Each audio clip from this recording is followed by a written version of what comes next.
South India shopping mall kilo sale అభిమానుల కోరికపై శ్రావణంలో కూడా ఆషాఢం ధరలకి.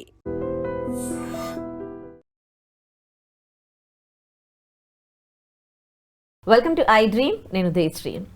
ఈ మధ్య కాలంలో చాలామంది భర్తలు భార్య చేతుల్లో దారుణంగా హత్యకు గురవడం లాంటి కేసెస్ చూసాము.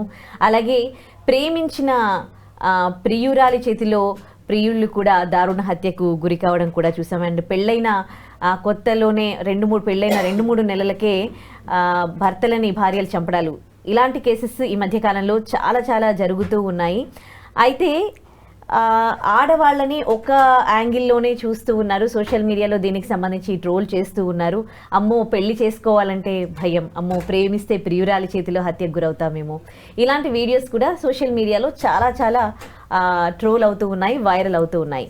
అయితే సొసైటీలో ఇప్పటికీ కూడా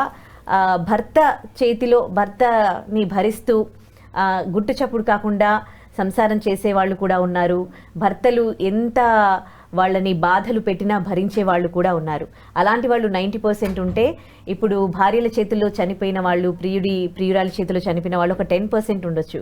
కానీ వాటిని పట్టుకొని ఆడవాళ్ళనందరినీ, ఈ సమాజాన్ని అంతటిని ఒక్కతాటిపైకి కట్టడంపై మాత్రము భిన్నాభిప్రాయాలు వ్యక్తమవుతున్నాయి. ఇదే ఇవాల్టి బర్నింగ్ ఇష్యూ. దీనిపై మాట్లాడడానికి మనతో ఉన్నారు రజనీ రమ గారు, family counsellor, public speaker and motivational speaker. మాట్లాడదాం. హలో అండి. హలో.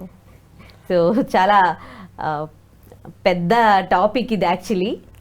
అంటే ఆడవాళ్ళు అంటే ఎంతో గౌరవించే వాళ్ళు ఇప్పటి వరకు కూడా. ఎంతసేపు ఆడవాళ్ళు ఆ మగవాళ్ళ చేతిలో దారుణానికి గురయ్యారు, ఇలాంటివి ఒక డికేడ్ బిఫోర్ చూసాము. కానీ 1-2 years నుంచి మాత్రము భార్యలు కూడా మగవాళ్ళకి మేము కూడా ఏం తక్కువ కాదు అన్నట్టు భర్తలను చంపడం లాంటి కేసెస్ చూస్తూ ఉన్నాం కదా. అయితే దానికి సంబంధించి సోషల్ మీడియాలో ఒకటే వీడియోస్ వైరల్ చేస్తూ ఉన్నారు. పొద్దున్న లేస్తే ఆడవాళ్ళని ట్రోల్ చేస్తూ ఉన్నారు.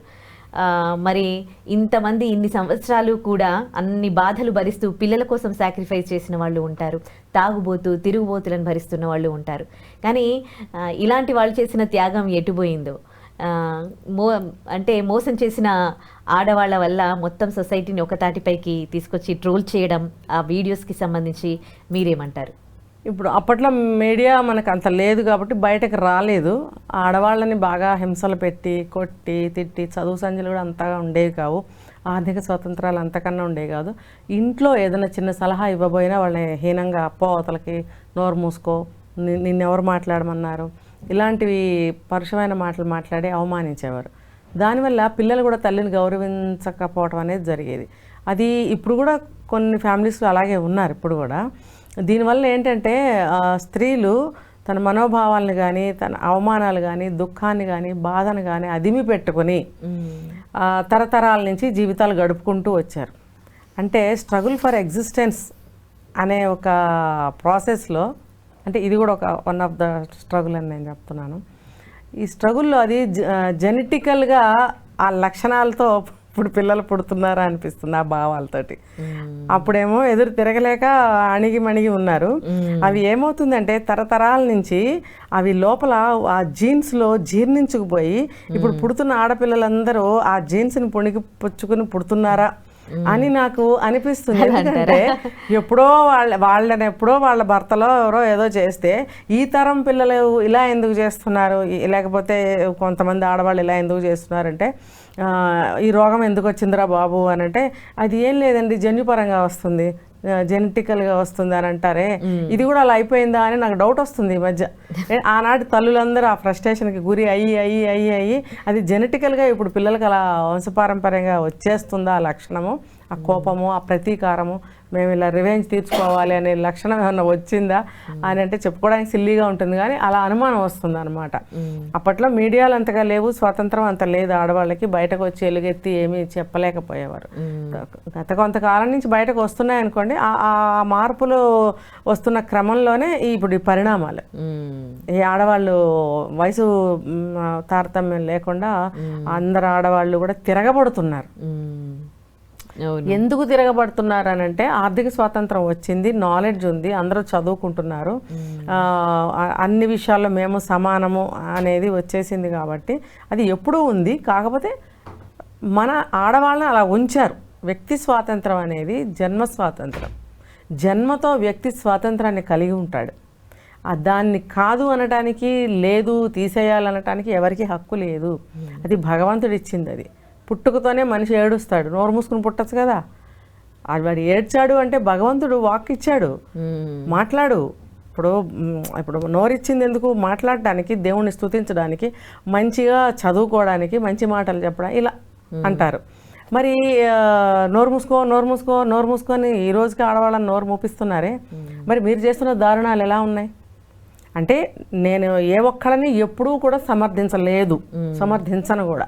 ఇప్పుడు కూడా నేనేం చెప్తానంటే, బివేర్ దేనికైనా. ఇప్పుడు కుక్కలు ఉంటే బివేర్ ఆఫ్ డాగ్స్ అంటారు, అలా కాదు. బివేర్ దేనికైనా తీసుకోండి మీరు. ఏ వ్యక్తికైనా, ఏ విషయానికైనా ఒళ్ళు దగ్గర పెట్టుకోండి, జాగ్రత్తగా ఉండండి. మనిషే, అది కూడా మనిషే. నీకు కోరికలు పుడితే దానికి పుట్టవా? నీకు 10 మంది ఆడవాళ్ళు కావాల్సి వస్తే ఆమెకి 10 మంది మగవాళ్ళు వద్దా? నీకేనా 10 మంది ఆడవాళ్ళు కావాలి? నువ్వు మనిషివి కాదని చెప్పు. నువ్వు మనిషివి కాదా? నువ్వు మనిషిని కాదు, నేను నాకు 10 మందిని కావాలని నువ్వు చెప్పు. నువ్వు మనిషివే, నీకు 10 మంది కావాల్సి వచ్చినప్పుడు తను మనిషే, తనకు కూడా కావాలేమో. నువ్వెలా దాన్ని చంపేస్తావు? పుట్టిన పిల్లల్ని కూడా పట్టించుకోకుండా పిల్లల్ని ఎలా చంపేస్తావు? అది మనిషే, దానికి కోరికలు ఉంటాయి. నా మొగుడు 10 మందితో తిరుగుతున్నాడు, వీడి సంగతి తేలుస్తాను, నేను కూడా 10 మందితో తిరుగుతా అంటుంది. అప్పుడు ఏం చేస్తావు? రివెంజ్.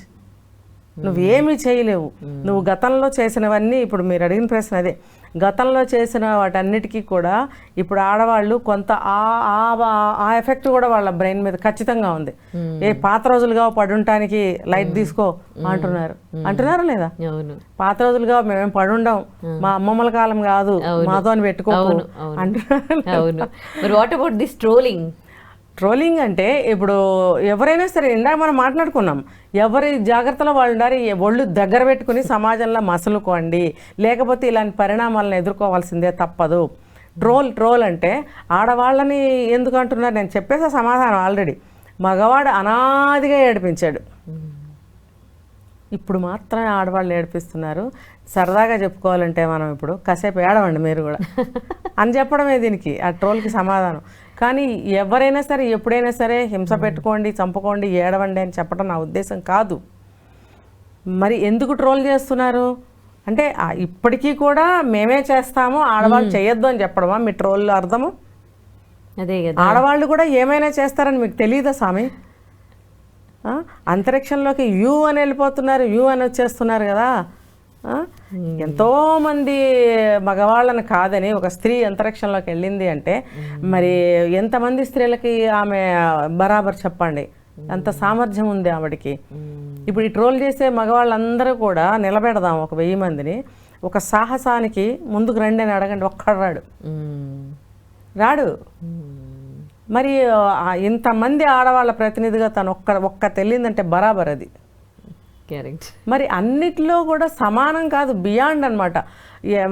దాని అసలు ఆ సమానం అనే మాట ఎప్పుడో పోయింది. ఇంకా చెప్పాలంటే ముందు ప్రథమ స్థానంలో స్త్రీలే ఉన్నారు, ఈ మగవాళ్ళు ఏం లేరు, ఏదో చేస్తున్నారు అంతే. తలుచుకుంటే ఆడవాళ్ళు ఏ వయసులోనైనా, ఎప్పుడైనా, ఎక్కడైనా, ఎలా అయినా వాళ్ళు ప్రతిభ సాధిస్తారు, గుర్తింపు పొందుతారు, చేయాలనుకున్నది చేసే తీరుతారు. ఒక రాజ్యాన్ని సృష్టించాలన్నా, రాజ్యాన్ని కూల్చాలన్నా ఆడదానికే సాధ్యం. మగాడు ఏం చేస్తాడు? మహా అయితే అబ్బో నేను పెళ్ళాన్ని వెళ్తున్నాను, అబ్బో నేను అదేదో సినిమాలో నేను ఎలా పెట్టుకుంటే కాఫీ కప్ అందులో పెడుతుంది వచ్చాడు, అందులో పెట్టి నెత్తిమే పెడుతుంది రేపొద్దున. ఏంటి నువ్వు అలా నువ్వు ట్రీట్ చేయబట్టే కసి పెరుగుతుంది భార్యలో. ఏంట్రా నువ్వు ఇలా పెడితే నేను కప్పు అందులో పెట్టాలా, నీ మొహం మీద పోస్తాను పట్టు అని లోపల అనుకుని చేతిలో పెడుతుంది. ఎందుకు పెడుతుంది? తప్పక భరిస్తుంది ఆడది. నువ్వు భరిస్తావా? ఒక్కటి చేసి చూపించండి మగాళ్ళలారా, చూద్దాం.